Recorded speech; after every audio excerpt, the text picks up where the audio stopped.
이 지휘자 한 분에 따라서 이렇게 다양한 노래를 소화할 수가 있습니다. 색깔이 완전히 바뀐 것 같아요. 찬양을 들으실 때 그냥 내가 아는 곡이네, 은혜스럽네 그렇게만 듣지 마시고 샘여림이 어떻게 변하는지, 그리고 어떻게 빨라지고 느려지는지 그 지휘자의 손을 잘 봐보세요. 그러면 이 찬양에 같이 녹아들어서 같은 마음으로 찬양할 수 있습니다. 더 은혜롭게 찬양을 누리실 수가 있습니다. 하나님께서 귀한 은혜의 시간 주실 텐데 또 찬양에도 많은 은혜 받으시는 여러분들 되셨으면 좋겠습니다. 우리를 사랑으로 인도하시는 주님 신뢰하고 믿고 따르는 여러분들 되시기 바랍니다. 오늘 이 시간 하나님의 말씀 앞에 선 우리 모두에게 성령 하나님 각자에게 거룩한 빛을 비춰주셔서 살아계신 하나님의 음성으로 들려줄 줄 믿습니다. 제가 말씀을 항상 전하기 전에 이 멘트를 하고 가요. 그죠? 늘 기억하시죠? 그만큼 중요합니다. 제가 아무리 열심히 이야기해도 성령 하나님께서 우리 마음 가운데 거룩한 빛을 비춰주시지 않는다면 그저 그냥 사람의 말에 불과할 뿐이죠. 그러나 성령 하나님께서 여러분 각자에게 나타나셔서 빛을 비춰주실 때 나에게 들려주시는 하나님의 음성을 듣게 되는 것이죠. 나경식의 말이 아니라 살아계신 하나님의 음성을 듣기 위해 이 자리에 왔습니다. 믿으십니까? 예. 주께서 그 말씀 들려주시기 위해서 우리 모두를 이 추운 겨울에 이 자리에 불러주신 거예요. 그걸 확신하고 믿고 그 자리에 귀를 기울이고 마음의 움직임에 더 집중하시기 바랍니다. 그리고 내 마음에 더 깊이 다가오는 그런 이야기들이나 단어나 구절이나 생각들이 있다면 하나님께서 주신 마음이라고 확신하고 거기를 따라가 보세요. 분명히 주께서 더 크게 말씀하시는 음성이 있을 것입니다. 그때 비로소 우리는 살아계신 하나님의 음성을 듣고 거기에 반응하게 되는 것이죠. 그저 지식을 쌓아가는 것이 아니라 살아계신 하나님의 음성 들으며 신앙생활 하시는 모든 성도님들 되시기 바랍니다. 날씨가 많이 추워졌죠. 다들 건강 유의하시기 바랍니다. 우리 이몽규 장로님 기도하실 때도 또 특별히 또 간절하게 기도해 주셨지만 건강 유의하셔야 합니다. 특별히 너무 또 춥다고 움츠리고 있다가 넘어지시기라도 하면 연로하신 분들은 또 어디가 또 부러지시거나 그렇게 골절이 되실 수도 있거든요. 그러면은 또 몇 달 동안 집에만 병원에만 누워 있다 보면 또 근육이 다 빠져나가서 다시 회복하는데 굉장히 시간이 오래 걸려요. 그러니까 이렇게 추울 때 오히려 더 조심스럽게 행동하시고 느긋하게 행동하셔야 됩니다. 특별히 연로하신 성도님들 각별히 주의하셨으면 좋겠고요. 이런 추운 날씨 속에서도 이 은혜의 자리를 기억하시고 참석하신 모든 분들에게 하나님의 갑절의 은혜가 함께 하시기를 빕니다. 오늘 봉독한 말씀 주된 내용은 제목은 예수님의 권위이죠. 예수님께서 어떤 권위로 우리 가운데 찾아오셨는지에 관한 이야기입니다. 지난주에 예수님께서 예루살렘 성전에 들어오셔서 성전을 청소하신, 청결케 하신 사건에 대해서 이야기를 나누었지요. 그 성전 청결 사건과 연장선상에 있는 이야기들이 오늘 이어지고 있습니다. 특별히 11장 27절부터 33절까지의 내용은 대제사장과 그리고 서기관과 장로들이 예수님께 다가와서 예수님께 어떠한 권위로 당신이 이런 일들을 행하고 있는지에 대해서 묻고 질문하고 대답하는 내용이고요. 또 이어지는 12장 1절부터 12절까지의 말씀은 예수님께서 포도원 농부의 비유를 이 사람들에게 말씀해 주시는 내용이죠. 이 두 가지는 다 예수님의 권위에 관한 이야기입니다. 예수님께서 어떤 권위로 이 땅 가운데 오셨으며 그 권위를 가지고 이 땅 가운데 어떤 일을 행하고 계시는지에 대한 대답이라고 이야기할 수 있죠. 각 내용을 조금 더 자세히 살펴보도록 하겠습니다. 먼저 11장 말씀을 보도록 합니다. 11장 27절부터 33절까지 말씀이죠. 27절부터 33절까지의 말씀은 예수님께서 성전을 다시 거니실 때에라고 시작을 하고 있습니다.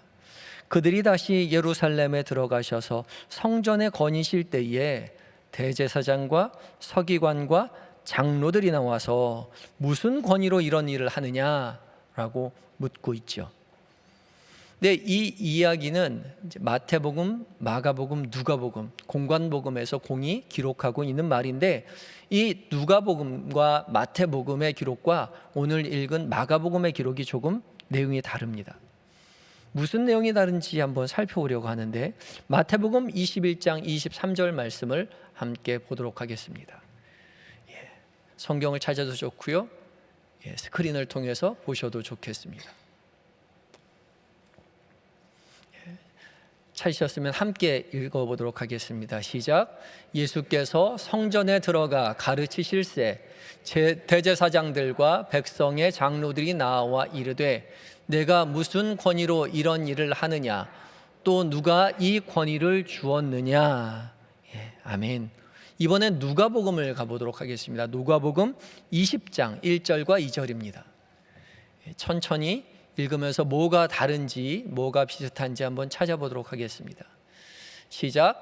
하루는 예수께서 성전에서 백성을 가르치시며 복음을 전하실새 대제사장들과 서기관들이 장로들과 함께 가까이 와서 말하여 이르되 당신이 무슨 권위로 이런 일을 하는지, 이 권위를 준 이가 누구인지 우리에게 말하라.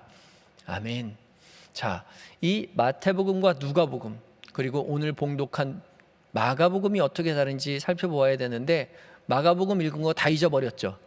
마가복음 다시 가봅니다.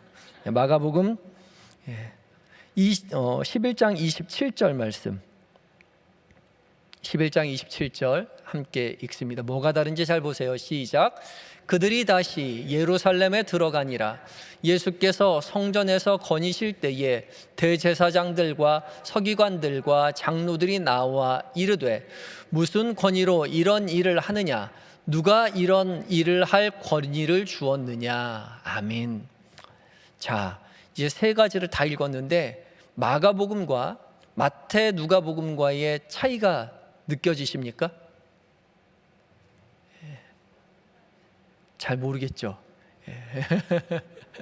자, 이 대제사장들과 장로들이 나와서 이 예수님께 말씀을 나눌 때에 예수님이 뭐 하고 있었다고 이야기하죠? 성전을 거닐었어요. 성전을 거니실 때 이런 일이 있었다고 이야기하고, 마태복음은 성전에 들어가 가르치실 때라고 이야기하고요, 누가복음은 성전에서 백성을 가르치시며 복음을 전하실세라고 나옵니다.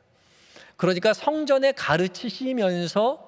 가르치고 계실 때에 대제사장들과 이 장로들과 서기관들이 예수님께 나왔다고 마태복음과 누가복음은 이야기하고 있는데 반해서 우리가 오늘 읽은 마가복음에서는 가르치신다는 내용이 싹 빠졌어요. 그리고 거닐고 있는데 오셔서 와서 물었다는, 예수님께 물었다는 거죠. 당신이 무슨 권위로 이런 일들을 하고 있느냐. 마태복음과 누가복음에는 가르치고 있는데 무슨 권위로 이런 일을 하고 있습니까? 라고 묻는 것을 생각해 본다면, 당신이 그 가르치는 것이 무슨 권위로 가르치고 있느냐라고 질문하는 걸로 이해되겠지요. 그런데 마가복음 그걸 싹 빼고 그냥 걸어 다니다가 거닐고 있을 때에 와서 예수님께 이런 무슨 권위로 이런 일을 행하고 있습니까? 라고 물어보았다는 거죠.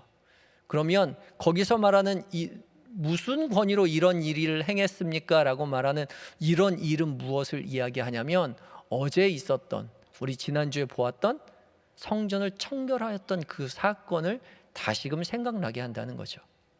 그러니까 마가복음은 성전 청결 사건을 무슨 권위를 가지고 이런 일을 했느냐라고 물어보고 있는 거예요. 일부러 가르쳤다는 내용을 뺐습니다. 가르쳤다는 내용을 삭제함으로써 성전 청결 사건을 더욱더 강조하고 있는 것이죠. 무슨 권위로 성전에서 상을 뒤엎고 돈 바꾸는 자들을 내쫓았느냐라고 지금 묻고 있는 것입니다. 지금 예수님께 나온 사람은 누구라고요? 대제사장들과 서기관과 장로들입니다. 이 사람들은 산헤드린 공회의 일원이었습니다. 회원들이었죠. 산헤드린 공의회는 유대 사회에서 가장 높은 결의 기구였습니다. 바벨론 포로 시기에 만들어졌다라고 이야기하고 있는데, 이때 예수님 시대 당시에도 여전히 이 산헤드린 공회는 이 이스라엘 백성들을 다스리는 가장 높은 결의 기구였죠. 대제사장들과 서기관들과 장로들이 주축이 되어 있었습니다. 70명이 이루어져서 회의를 통해서 모든 것을 결정하였는데요. 대제사장은 말 그대로 제사장들의 모임이었기 때문에, 이루어져 있었기 때문에 사두개인들이 주로 이 자리를 맡고 있었고, 그리고 서기관들은 성경을 연구하는 사람들이었기 때문에 바리새인들이 주로 이 일을 맡고 있었습니다. 그리고 장로들은 이스라엘 백성들의 족장들이나 권세 있는 사람들, 그런 사람들이 요직에 있었죠. 이 70여 명의 산헤드린 공의회에서 이 모든 이스라엘 백성들이 어떻게 살아야 할지에 대한 이야기들을 결정하는 심의 기구였던 것입니다. 그리고 이 유대 사회는 이 사람들의 지도 아래 사회를 구성하고 질서를 유지해가고 있었던 거죠. 그러니까 지금 비둘기를 팔고 동전을 바꾸고 성전에서 매매하는 모든 행위들이 이 사람들의 결정을 통해서 이런 일들이 이루어지고 있었던 것이죠. 그런데 자신들이 만든 이 시스템을 뒤집어 엎는 예수님을 향해서 찾아온 겁니다. 예수님에게 누구의 권위로 이런 일을 하고 있느냐 하고 묻고 있는 거죠. 이 사람들은 자신들이 산헤드린 공회의 일원으로서 하나님께 물려받은 권위로 이 일을 한다고 생각하고 그 일을 해왔지만, 사실은 이 사람들은 하나님으로부터 권위를 인정받은 것이 아니라 로마 사회로부터 권위를 인정받은 사람들이었습니다. 로마의 자치권을 인정받아서 자신들이 이스라엘 백성들을 다스렸던 거죠. 그리고 최고의 통치기구였지만 사형을 집행할 권리는 없어서 사형을 꼭 해야 할 때에는 로마의 승인하에 사형을 집행할 수가 있었습니다. 그 중에 가장 큰 것이 성전 모독죄이죠. 그래서 예수님을 성전 모독죄로 걸어서 예수님을 죽이려고 했었던 것입니다.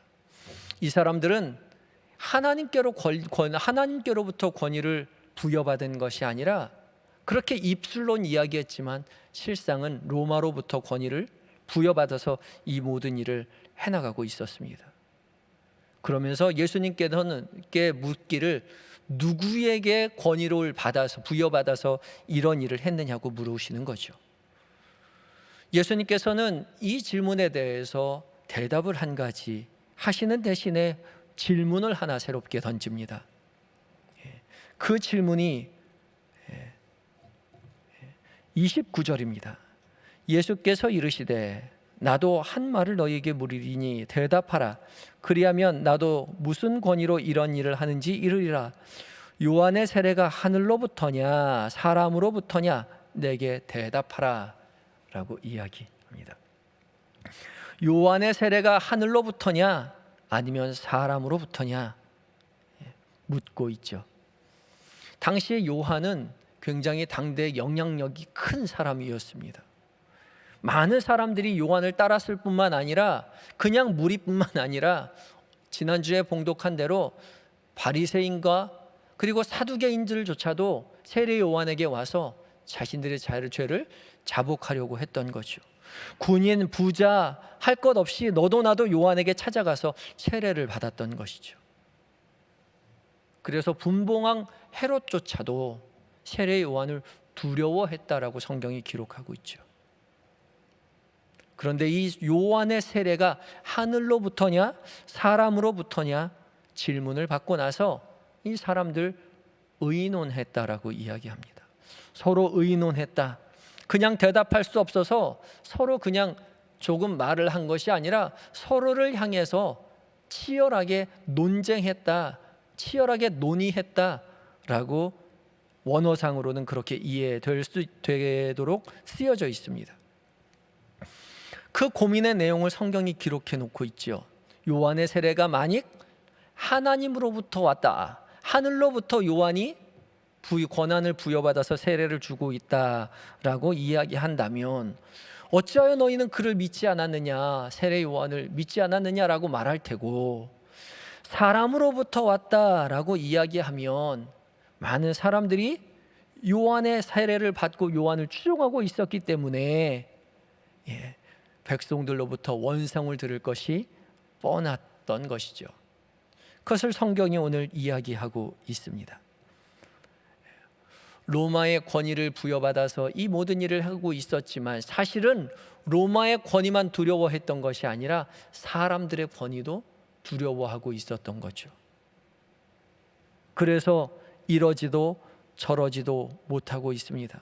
그래서 대답합니다. 33절입니다. 33절에 대답하기를, 이에 예수께 대답하여 이르되 우리가 알지 못하노라. 모르겠다 그러고 둘러대고 마는 거죠. 그러자 예수님께서도 나도 무슨 권위로 이런 일을 하는지 너희에게 이르지 아니하리라 라고 말씀하십니다. 이 사내들인 공의의 사람들은 서기관과 대제사장과 장로들, 사람들에게 존경받고 사람들에게 추앙하는 그런 사람들이었는데, 사실은 그 사람들 로마의 눈치를 보고 있다가 지금은 사람들의 눈치를 보고 있습니다. 왜 그랬을까요? 정작 눈치를 봐야 할 하나님의 권위를 잃어버렸기 때문에 그렇죠. 정작 따라야 할 하나님을 잃어버렸기 때문에 하나님을 잃은 이 사람들이 로마를 따라갔다가 자기 눈앞에 있는 많은 무리를 따라갔다가 그렇게 이야기하는 것입니다. 하나님 눈치 봐야지요. 그러나 그것을 잃어버렸습니다. 그러니 이러지도 저러지도 우왕좌왕하는 거 아니겠습니까? 교회도 마찬가지입니다. 우리가 하나님 뜻 이룬다고 하나님의 권위를 부여받아 세상 가운데 하나님의 뜻을 이루어 드린다라고 늘 이야기하지만, 정말 우리가 하나님의 뜻대로 살아가고 있는지, 우리 교회가 하나님 뜻 안에 있는지, 하나님의 권위를 인정하고 있는지 우린 스스로를 돌아보아야 하겠죠. 사람 편하고자 교회가 있는 게 아닌데요. 내가 불편하면, 당장 불편하면 교회가 잘못한 것처럼 지적할 때가 많이 있죠. 지금까지 이렇게 해왔는데 왜 갑자기 이렇게 하지 않고 다르게 일을 합니까? 라고 이야기한다는 거죠. 예전에는 마룻바닥에 무릎 꿇고 예배드려도 은혜가 넘쳤는데요. 비가 새는 예배당에서도 감사가 넘쳤는데 지금은 편한 의자에 앉아서 온풍기, 냉방기 다 틀어놓고 예배하는데도 감사를 잃어버리고 살고 있지 않은지 우리 돌아보아야 할 것 같습니다. 다시 무릎 꿇고 예배드려야 된다는 것이 아니에요. 온풍기, 냉풍기 다 꺼야 된다는 이야기하는 것이 아닙니다. 예배하는 우리에게 무엇이 중요한지를 잊고 살아가고 있지는 않은지 돌아보아야 한다는 것이죠. 우리가 입술로는 늘 하나님을 따른다, 하나님의 권위, 하나님께서 말씀하시는 것을 우리가 순종한다라고 이야기하지만, 우리 교회 안에 정말 하나님께 순종하기 위해 모든 것을 결정하고 있는지, 그런 방식으로 하나님 앞에 무릎 꿇고 하나님의 뜻을 간구하고 있는지 우리 돌이켜 보아야 한다는 거죠. 교회는 민주주의도 아니고요, 교회는 목사주의도 아니고요, 교회는 장로주의도 아니고요, 교회는 성도주의도 아닙니다. 교회는 하나님주의입니다. 하나님을 모신 것, 하나님의 뜻대로 살아가는 것, 하나님이 기뻐하시는 일을 행하는 곳이 교회인 것이죠. 조금은 불편할지라도, 조금은 어려울지라도, 더디가는 것 같더라도 무엇이 하나님이 기뻐하시는 일인지 돌아보고 하나님의 기뻐하시는 일을 교회가 힘써야 한다는 것이죠. 하나님의 권위를 다시금 되찾아드려야 합니다. 사람 눈치 볼 것이 아니라, 세상 눈치 볼 것이 아니라 하나님 눈치 보며 살아야 된다는 것이죠. 그때 비로소 하나님 기뻐하시는 교회로 다시 자리매김하게 하게 될 것입니다. 예수님께서는 바리새인과 사두개인과 그리고 이 대제사장들과 서기관들과 장로들에게 말씀하신 것처럼 우리 이 말씀을 듣고 있는 우리 한영교회에도 여전히 말씀하고 계신 것이죠. 한영교회가 오직 하나님 말씀 가운데 하나님의 권위가 드러나는 교회가 되기 위하여서 애쓰시고 힘쓰시고 기도하며 나아가시는 모든 성도님들 되셔야 할 것입니다. 계속해서 예수님께서는 이 대제사장들과 바리새인들과 서기관들과 이 장로들이 무슨 권위로 이야기하는지 이야기하지 않았을 때 나도 무슨 권위로 이야기하는지 너희에게 이르지 아니하리라 라고 말씀하신 이후에 한 가지 비유로 말씀을 하시죠. 이어지는 12장 1절부터 12절까지의 말씀이 이 예수님께서 하신 비유의 말씀입니다. 포도원 농부의 비유이죠. 마태복음, 마가복음, 누가복음 세 복음서가 공히 이 복음서의 이 비유의 이야기를 써 내려가고 있습니다. 12장 1절을 이렇게 비유가 시작됩니다. 예수께서 비유로 그들에게 말씀하시되 한 사람이 포도원을 만들어 산 울타리로 두르고 즙 짜는 틀을 만들고 망대를 지어서 농부들에게 세를 주고 타국에 갔더니 한 사람이 있는데 그 한 사람이 포도원을 만들기로 하고 포도원을 만드는데 울타리를 두르고 즙 짜는 틀을 만들고 망대를 다 지어놓고 농부들에게 세를 주고 타국으로 가죠. 예수님 말씀하신 이 비유는 당시의 사회상을 잘 드러내는 비유이기도 합니다. 이 당시 팔레스타인 이 갈릴리 북부 지방 같은 경우에는 대부분의 토지가 외국인들이 소유를 하고 있었습니다. 그리고 농부들은 대부분 소작농으로 세를 내고 농사를 짓는 형태였던 거죠. 그리고 당시에는 이 민족주의적인 운동이 많이 일어나고 있었기 때문에 주인이었던 외국인들에 대한 저항이 심해서 비유처럼 소작세를 거부하거나 소작세를 받으러 온 사람들을 죽이는 사례도 실제로 있었습니다. 예수님께서 실제로 일어나고 있는 일을 가지고 비유로 말씀하고 계시는 거죠. 여기서 포도원, 이 포도원은 뭐와 누구를 말하는 거죠? 이스라엘을 이야기하는 거죠. 한 농부가 포도원을 지었습니다. 이 농부는 누구예요? 하나님이십니다. 하나님이 이 포도원, 이스라엘이라는 포도원을 지었고요. 그리고 이 이스라엘이라는 포도원을 잘 가꾸게 하기 위해서 농부에게 세를 주었는데 그 농부는 누구를 말합니까? 유대 지도자들이요. 대제사장들과 서기관들과 이 장로들을 이야기하는 겁니다. 그래서 이 유대인의 지도자들에게 세를 주고 이 이스라엘을 잘 다스리라고 맡겼는데 그래서 외국에 있는 주인이 세를 받기 위해서 소출을 받기 위해서 농부들에게 종을 보냈다라고 이야기하죠. 그러면 세를 받기 위해서 보낸 종은 누구입니까? 선지자를 말합니다. 하나님의 뜻을 이스라엘 백성들에게 전하기 위해서 하나님께부터 사명을 부여받은 선지자요. 선지자들을 계속 하나님이 보내시지요. 그러나 농부들이 소작세를 받으러 온 종들을 거부하는 것처럼 이 이스라엘의 지도자들은, 유대의 지도자들은 선지자들을 거부했던 거죠. 주인이 소출을 받기 위해 종들을 보냈지만 계속해서 거부합니다. 처음에는 심히 때려서 보내고요. 두 번째는 머리에 상처를 내고 능욕을 하고요. 세 번째는 죽이고 또 많은 종들을 보냈지만 때리거나 죽였다라고 이야기합니다. 하나님께서 이스라엘을 회개시키기 위해서 많은 선지자들을 보내왔지만 선지자의 이야기를 유대의 지도자들이 듣고 회개하고 하나님 앞에 그 권위를 인정한 것이 아니라 그 선지자들을 능욕하고 박해하고 죽였다는 거죠. 회개하지 않는 이 농부들을 향해서 주인이 결단을 하죠. 6절입니다. 6절 말씀 함께 읽어볼까요? 12장 6절. 함께 읽습니다. 시작.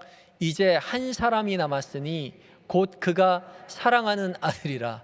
최후로 이를 보내며 이르되 내 아들은 존대하리라 하였더니, 몇 사람 남았다고요? 한 사람 남았다고요. 근데 누구예요? 사랑하는 아들. 누구를 말하는 거죠? 예수님이요. 맞아요. 예수님을 말씀하는 거죠. 특히 예수님께서 세례 받으실 때에, 요한으로부터 세례를 받으실 때에 이는 내 사랑하는 아들이요 기뻐하는 자라라고 하늘에서 음성이 들리지 않았습니까? 예. 그러니까 예수님을 하나님께서, 독생자 예수님이 사랑하는 아들을 보냈다는 거죠. 그러나 이 농부들은 아들을 어떻게 했습니까? 거부했습니다. 죽이고 말지요. 7절과 8절입니다. 그 농부들이 서로 말하되 이는 상속자니 자 죽이자. 그러면 이 유산이 우리 것이 되리라 하고 이에 잡아 죽여 포도원 밖에 내던졌느니라. 당시 이 비유를 이야기하실 때의 법상으로도 상속자가 없을 때에는 나머지 소작하던 사람들이 재산을 나누어 받을 수도 있었다라고 얘기합니다. 그래서 농부들은 주인의 아들을 죽이기로 작당을 하죠. 그리고 잡아 죽여서 포도원 밖에 내던져 버립니다. 그렇게 비유로 말씀하시죠. 그리고 다시 묻습니다. 9절 말씀입니다. 9절 말씀 다 같이 읽겠습니다. 시작. 포도원 주인이 어떻게 하겠느냐?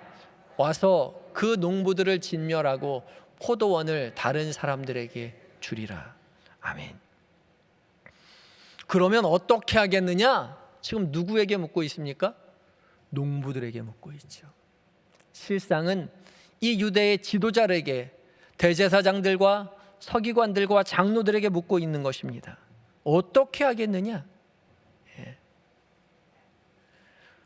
농부들은 정말 어처구니가 없는 잘못을 저질렀죠. 포도원에 눈이 먼 나머지 자기들이 무슨 일을 하는지 알지 못했습니다. 아들을 죽이면 포도원이 자기 것이 될 것이라고 착각했죠. 그러나 주인이 사랑하는 아들이 죽었는데 가만히 있을 수 없습니다. 다시 와서 이들을 다 죽이고 다른 사람들에게 포도원을 넘기고 맙니다. 유대의 지도자들이 예수님을 십자가에 달려 죽였지만 그들의 소원대로 그들이 이스라엘을 갖게 된 것이 아니었습니다. 그들을 통치하게 된 것이 아니었습니다. 이어지는 9절에서 10절까지의 말씀은 이렇게 이야기하죠.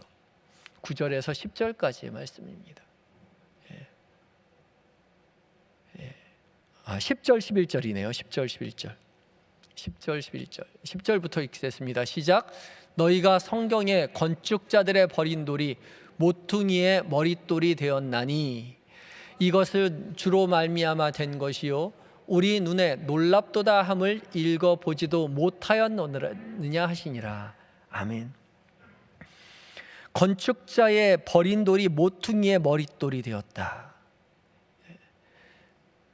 이스라엘의 유대의 지도자들이 예수님을 십자가에 못 박혀 던져버렸지만 그 예수님으로 말미암아 예수님께서 머릿돌이 되셔서 이스라엘을 구원하게 되었다는 것이죠.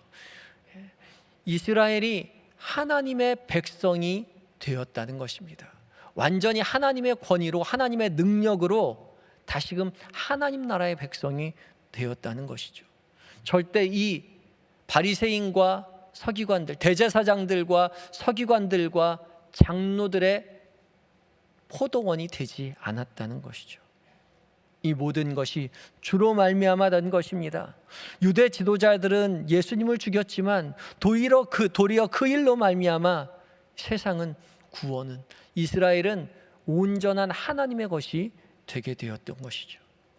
하나님의 선하신 계획은 한치의 오차도 없이 절대 포기하지 아니하시고 구원의 계획을 이루어가고 계시는 것이죠. 이 비유를 듣고 나서 12절에 이 비유가 자기들을 가리켜 말씀하신 인 줄을 알고 잡고자 하였으나 무리를 두려워하여 예수를 두고 갔다라고 기록을 하고 있습니다. 유대자도 지도자들은 이 모든 이야기가 자기들 이야기인 줄 알고 있었습니다. 그러나 회개하지 않고 다른 방도를 찾지요. 사람들이 여전히 무서워서 예수를 두고 갔습니다. 정말 안타까운 일이죠. 그런데 이 말씀을 묵상하면서 우리도 농부로서의 역할을 잘하고 있나 돌이켜보게 됩니다. 우리도 청지기로서 하나님 나라의 사명을 부여받은 사람들이잖아요.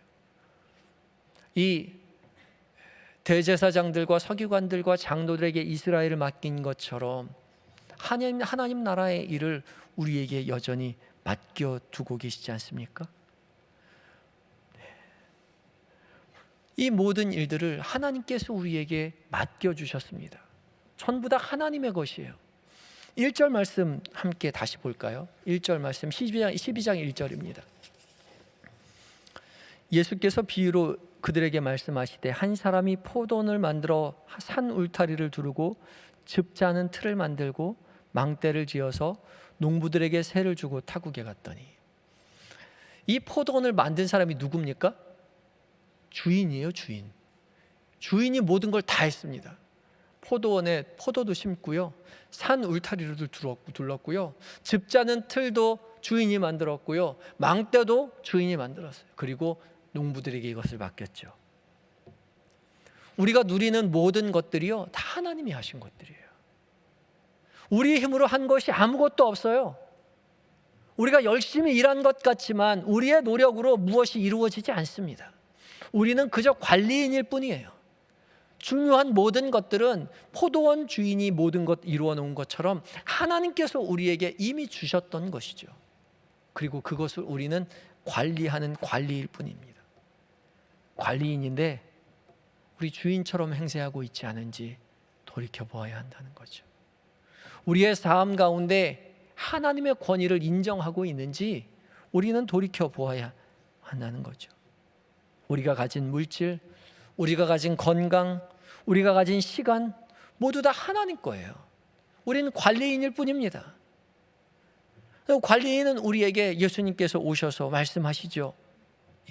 내가 가진 물질, 내가 가진 시간, 내가 가진 건강, 하나님 원하시는 곳에 잘 사용하고 있느냐? 내가 농부로서 역할을 잘 하고 있느냐? 라고 말씀하고 계시는 거죠.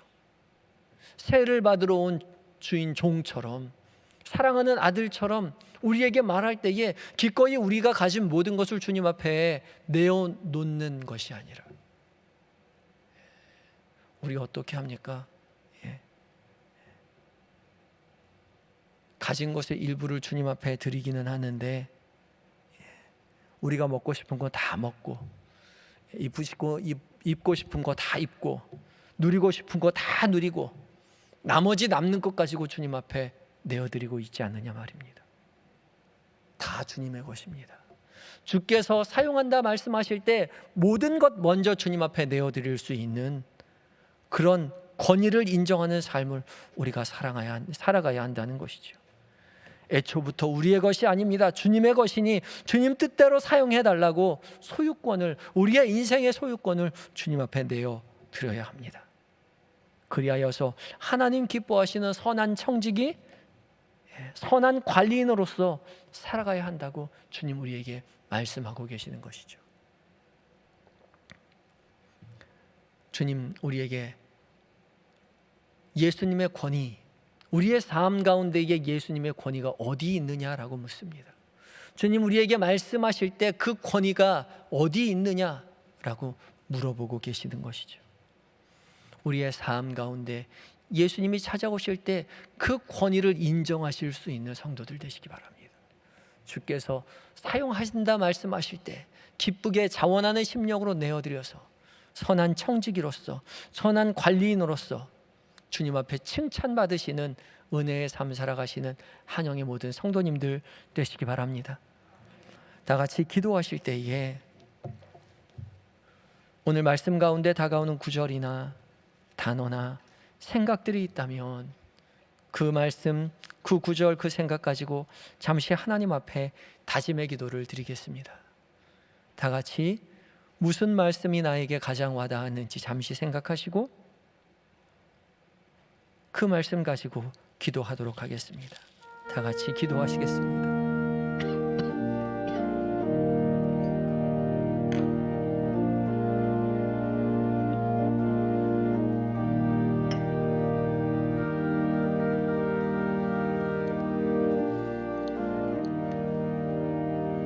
주님, 우리의 인생의 주인이심을 우리가 고백합니다. 주님 원하시는 곳 기쁘게 내어드릴 수 있는 우리의 삶이 되게 하여 주시옵소서.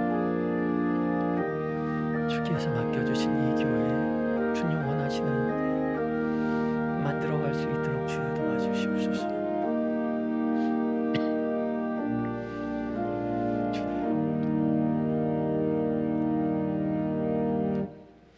우리 인생의 완전한 주인이신 하나님, 우리는 기껏해야 관리인일 뿐인데 주인 행세하며 살아왔음을 이 시간 우리가 고백합니다. 먹고 싶은 거 다 먹고, 우리가 입고 싶은 거 다 사 입고, 우리가 누리고 싶은 거 다 누리고 남은 것 가지고 주님 일 하겠다고 살아왔음을 주님 고백합니다. 주님, 우리가 예수님의 권위를 인정하는 삶 살아가도록 주님 우리를 불쌍히 여겨주시옵시고 어리석인 저희를 깨우쳐 주시옵소서. 내 맘대로 내 뜻대로가 아니라 주님 기뻐하시는 뜻대로, 주님 기뻐하시는 것들을 먼저 생각하고 바라보고 행하며 살아갈 수 있도록 주님 우리를 도와주시옵소서. 그리하여서 선한 청지기가 되어서 우리도 주님의 기쁨이 되는 은혜를 누리게 하여 주시옵소서. 예수님의 이름으로 기도합니다. 아멘.